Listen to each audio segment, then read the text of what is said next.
Pyle Coley, our 9 News medical expert, joins us over Zoom to talk about today's announcement. Yeah, the president said today that pregnant women should tough it out. That's a quote. But why study Tylenol in pregnancy, Dr. Coley, and what is the link? More than half of pregnant women have admitted to using Tylenol during their pregnancy. So it's important to explore whether there is a connection here.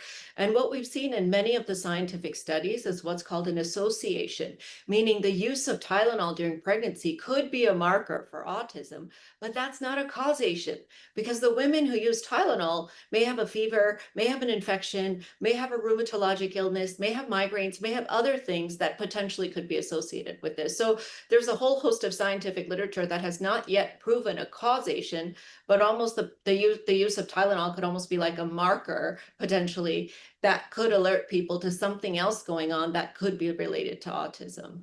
So what's your medical advice? Because I'm sure this is scaring, right, a lot of pregnant women who may be taking a little Tylenol for a headache. So many of us did. What's your advice? Should you just stop taking Tylenol altogether? Is this link real?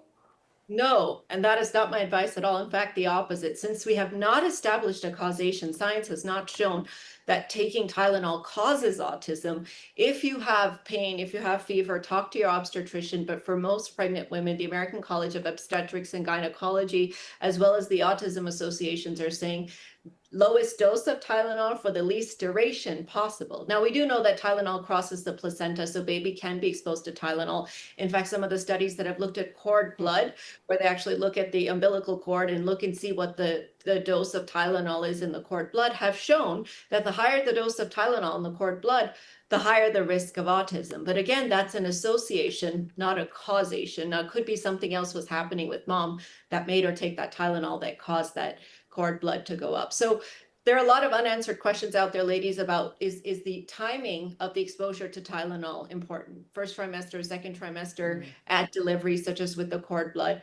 Is it just that we're getting confused and something else is causing autism to go up? Because there was a large study that came out of Sweden, over 2.5 million kids, that shows more autism when you compare two families to each other. But when you looked within the same family, mom took Tylenol for one child, didn't for the other child, there seemed to be no difference. The rates of autism between siblings were similar because that controls for the genetics. So I think it's really complicated out there. It's a bit too simplistic to say there's a cause and effect.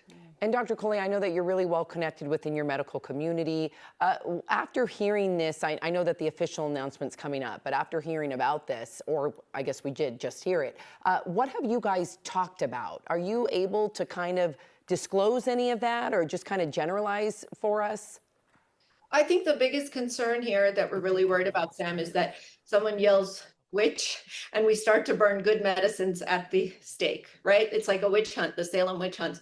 At this point, Tylenol should not be attacked and should not be blamed for autism because the science does not support that, just like vaccines are being blamed for autism. Autism is a complex, multifactorial disease. Yes, the prevalence and incidence are going up. That's partly because we're diagnosing more, partly because it might be increasing, but it's not clear that Tylenol is causing it. So what our concern is that you start to put kind of shaky science and start to make these type of conclusions. It creates a hysteria that can lead people to change behavior, that can actually lead to more worse outcomes. If pregnant women stop taking Tylenol and do worse, have a lot of pain, headaches, fevers, that could potentially even be worse for the baby. So I would say we stick to the science. We interpret the science ourselves as we do. I do want to commend the administration for trying to identify causes of autism. And I do think that taking Tylenol is a marker for a higher risk pregnancy, right? Because the people that take Tylenol, again, may have something wrong with them.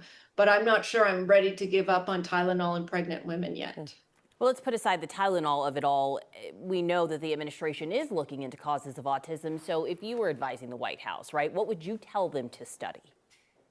I would tell them to study sibling pairs, Alex, because that's really what gives us a lot of information controlling for genetics. Now, the biggest challenge in studying pregnant women and in studying babies, it's not ethical to do randomized trials. I can't say, okay, this pregnant woman gets Tylenol, this pregnant woman doesn't, because that's not an ethical type of a trial to do. And so it's hard to establish causality, because that's the best way we establish causality. We keep everything equal and just randomize people. But if you look at siblings, that at least controls for a lot of the genetic factors as well as the environmental factors, right? Because generally siblings are exposed to the same types of food, the same types of environments.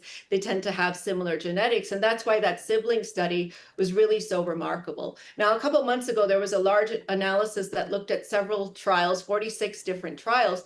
27 of them showed the positive association, but a bunch of them, actually 9 of them, showed a null association, and 4 of them showed a protective effect of Tylenol. So that really highlights just how complicated the science is. It's not just as simple as, did you take Tylenol, was there a higher risk of autism, but really looking at a deeper dive into what some of the other factors, how we can control for those and gather more information. We do need more information because autism rates are going up, and we do need to figure out why. All right. Well, Dr. Coley, thank you for taking the time to weigh in. We appreciate you.